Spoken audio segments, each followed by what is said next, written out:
家里孩子感冒过后反复咳嗽，那一定要试试这2款汤。这是一个老中医教我的方法。首先把甘蔗去皮切小段，再准备一个雪梨，不用去皮也切小丁。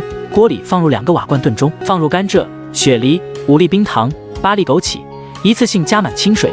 另一个炖盅里放入1个橙子，来一点食盐，也给它加满清水，隔水炖30分钟。这个小瓦罐用起来很方便，也能很好的锁住食材的营养不流失。平时用来蒸鸡蛋、炖肉汤都很不错。这样炖出来的汤清甜鲜美，大人小孩都爱喝。有需要的记得点赞收藏好了。